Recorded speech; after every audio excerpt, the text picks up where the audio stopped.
Bismillah. Assalamualaikum warahmatullahi wabarakatuh. Alhamdulillah. Wassalatu wassalamu ala rasulillah wa ala alihi wa ashabihi ajma'in. Selamat datang pemirsa dimanapun Anda berada. Kembali bersama saya dalam video tutorial perancangan bangunan laut terpanjang. Pada kesempatan ini saya akan menyajikan video tutorial bagian ke-12, yaitu pemodelan wave and current load. Pada video tutorial sebelumnya kita sudah memodelkan bagaimana cara input structural dead load. Oke, gimana cara pemodelan wave and current load? Langsung saja kita buka modelnya seperti ini. Nah, di model ini kita akan memodelkan beban gelombang dan beban arus. Nah, sebelumnya seperti biasa kita perlu memberikan penamaan dulu untuk beban yang akan kita buat, yaitu kali ini adalah beban gelombang dan beban arus, dimana seperti kita ketahui ada beban 10 tahunan dan ada 100 tahunan. Yang saya sajikan di sini hanya 10 tahunan, tetapi yang perlu diperhatikan 100 tahunan juga perlu dimodelkan. Dan di sini ada keterangan arah datang gelombang dan arus, yaitu dari 0 degree sampai 315. Tentunya ini untuk kaki 4, tapi kalau untuk kaki 3 akan lebih banyak lagi yang dimodelkan, yaitu tiap 30 derajat. Selain itu juga ada minimum water depth dan maximum water depth. Jadi nanti ada beberapa basic load case, yaitu untuk 10 tahunan mempertimbangkan arah gelombang dan current, dan juga minimum water depth dan maximum water depth seperti yang kita pernah modelkan kemarin atau di tutorial sebelumnya. Oke, bagaimana caranya? Kita semua seperti yang lalu, masuk environment, kemudian masuk ke state. Nah, di state ini nanti akan muncul window seperti ini. Nah, ini nanti kita perlu masukkan namanya atau ID-nya. Kalau tadi kita sudah modelkan atau sudah rencanakan dia 801 sampai 808 untuk minimum water depth 10 tahunan, dari 0 degree sampai 315, 811 sampai 18 untuk maksimum water depth. Jadi oke lah, kita buat yang 801 dulu. Kemudian kita centang wave and current. Nah, akibatnya adalah tab ini bisa kita akses. Kemudian wave pertama ini, pada tab ini kita perlu menentukan tipe gelombang yang dimodelkan. Nah, tentunya kita harus mencari tahu dulu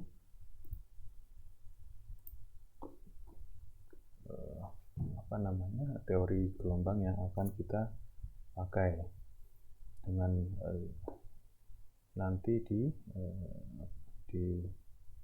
cross checkkan di grafik ini. Ini bisa dilihat, diakses di API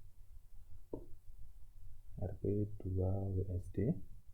Nah, ada yang 10 tahunan, ada yang 100 tahunan. Kemudian berapa tinggi gelombangnya? Ini tinggi gelombang maksimum ya, maksimum. Dan ini adalah periode gelombang maksimum. Kemudian kedalaman. Nah, kedalaman ini adalah maksimum water depth untuk 10 tahunan. Bisa dilihat di data masing-masing atau di mid ocean. ini untuk 100 tahunan maksimum water depth-nya berapa. Kemudian kita bisa mengetahui dimensionless wave steepness dan dimensionless relative depth untuk tiap-tiap periode 10 tahunan atau 100 tahunan ya. Nah, ini dimensionless wave steepness-nya 0,007 itu di sini warna merah sini 0,007. Kemudian ini dimensionless relative depth-nya 141. Jadi yang warna merah ini kita cari 0,141, kemudian nggak kelihatan 141 sini, kemudian kita tarik ke atas. Nah, maka ketemu di titik ini. Begitu juga yang 100 tahunan yang biru ini. Dan dua pertemuan ini berada di area Stokes order 5. Jadi kita bisa pilih Stokes order 5 atau tadi ada stream function, tapi kita normalnya pakai yang Stokes ini. Kemudian 801 ini adalah minimum water depth, berarti pada pemodelan sebelumnya kita ini wave height berarti ada di data untuk yang 10 tahunan itu berapa tinggi gelombangnya, seperti yang sudah dikalkulasi, yang sudah diinputkan di sini. Nilainya adalah 3,81, bisa dilihat di data masing-masing ya. Kemudian periodenya adalah 7,7.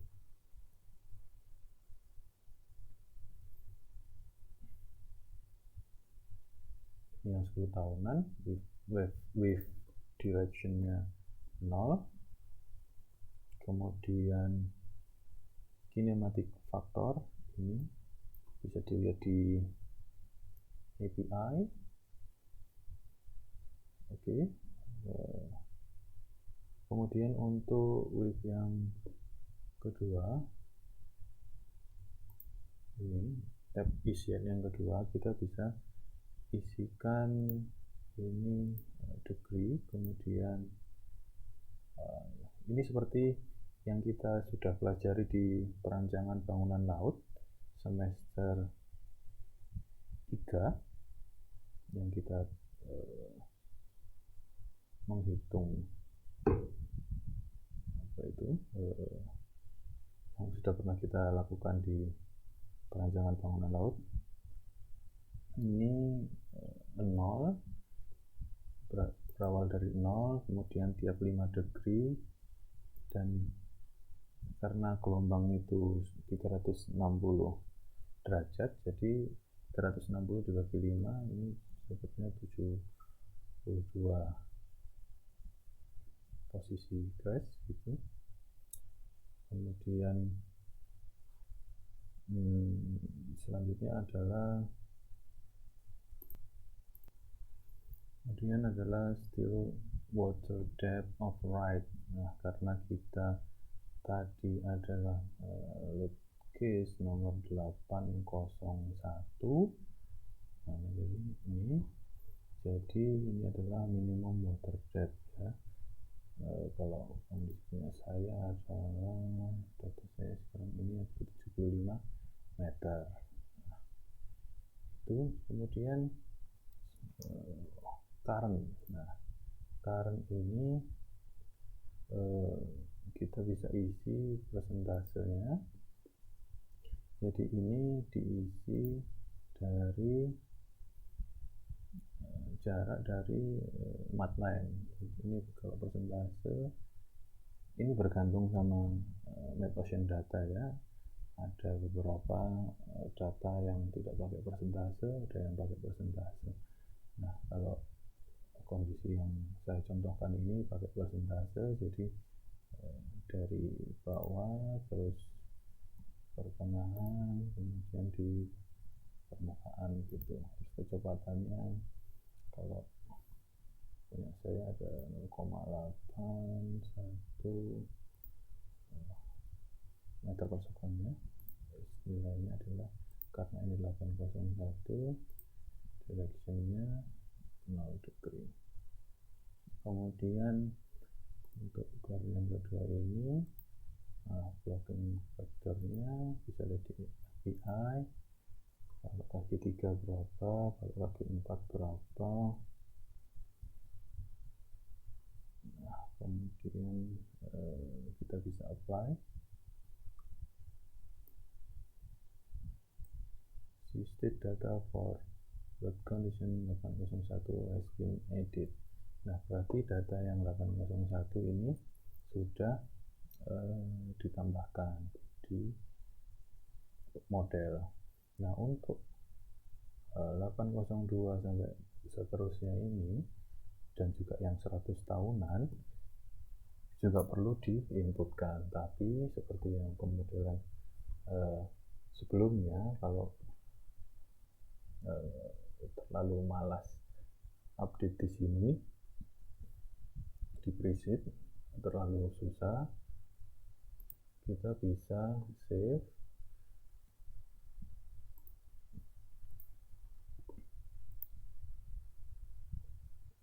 Kita lihat ini model ke-12. Kemudian kita bisa lihat di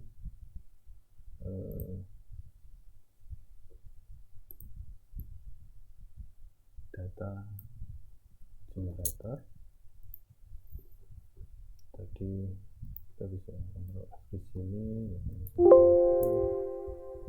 Oh, bisa ini 801. Nah, kita bisa copy.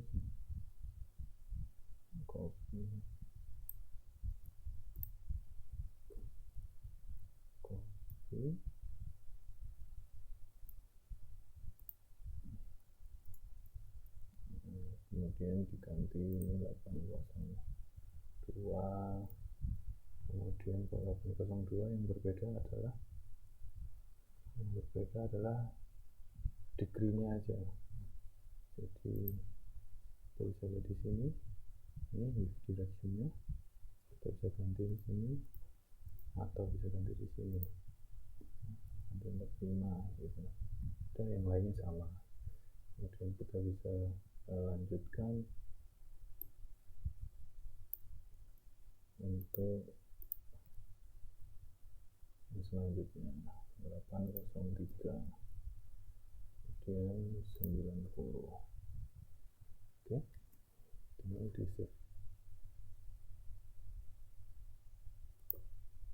Nah, sudah terupdate. Nah, itu lebih cepat untuk memodelkan. Jangan lupa untuk yang 100 tahunan juga, dan untuk yang kaki 3 perlu interval tiap 30 degree. Oke, cukup sekian, semoga bermanfaat. Kita insya Allah ketemu di pemodelan selanjutnya. Assalamualaikum warahmatullahi wabarakatuh.